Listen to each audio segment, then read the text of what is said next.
EU Bathing Water Quality 2025, 85% excellent, rivers lag.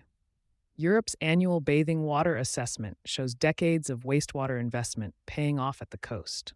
But rivers tell a different story, and new monitoring requirements coming online for PFAS, microplastics, and pharmaceuticals are about to expand what water quality even means.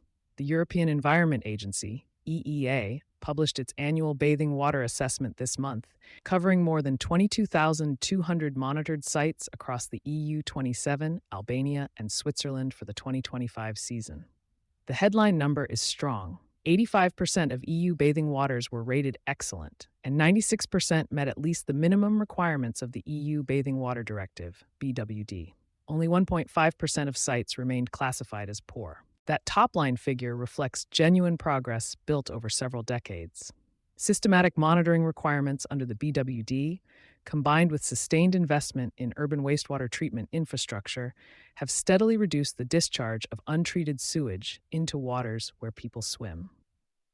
Austria, Bulgaria, Cyprus, and Greece each recorded 95% or more of their sites at excellent quality in 2025. It's a long way from where many European countries stood in the 1990s, when poor classification was far more common. Coastal waters and inland lakes perform well, but river quality remains below 50% excellent. The 2025 data draws a clear line between water types. Coastal bathing waters performed best, with 88% classified as excellent across the EU. Inland lake sites came in at 78% excellent. Rivers are the outlier. Only 47% of approximately 1,200 officially designated river bathing sites across Europe achieved excellent quality in 2025, making them by far the most challenging category to manage. The EEA report explains why rivers are harder to protect. Unlike relatively stable coastal or lake environments, rivers integrate pollution from entire upstream catchments and respond quickly to rainfall. Combined sewer overflows, agricultural runoff from manure and fertilizers, and legacy contamination from industrial activity can all spike bacteria counts at a swimming site within hours of a heavy rain event. Short-term variability is the central problem. A river can test clean on a monitoring day and become unsafe within 48 hours. Despite these challenges, there is real momentum around urban river swimming. Budapest, Berlin, Paris, Utrecht, Vilnius, and Riga have all expanded organized river bathing access in recent years, driven partly by public demand for outdoor recreation during increasingly hot summers.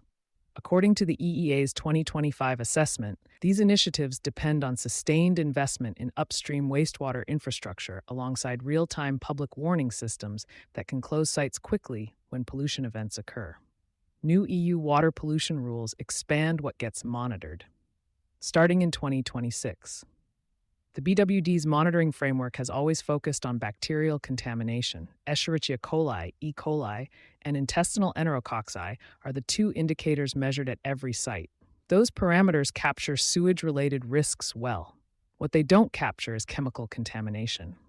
And that's the gap that EU Directive 2026/805, which entered into force on May 11, 2026, begins to address. The new directive revises the EU's official lists of pollutants monitored in surface water and groundwater under the Water Framework Directive, WFD. Per and polyfluoroalkyl substances, PFAS, including trifluoroacetic acid, TFA, are now subject to stricter controls. Agricultural pesticides and pharmaceutical residues face tighter environmental quality standards. Microplastics and indicators of antimicrobial resistance, AMR, have been added to EU watch lists for the first time, meaning monitoring for those substances is now required even if the exposure thresholds are still being established. Member states have until December 22, 2027 to transpose these changes into national law. It's worth being precise about what this means in practice.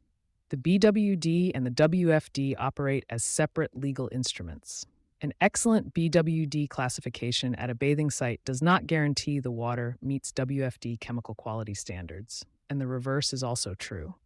A river can have acceptable bacterial counts for swimming while still containing PFAS at concentrations that exceed health protective thresholds. The 2025 bathing water data reflects only the bacterial dimension.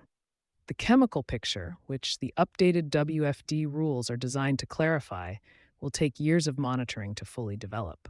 persistent poor quality sites, and what the directive requires. The report identified 324 EU bathing waters rated poor in 2025.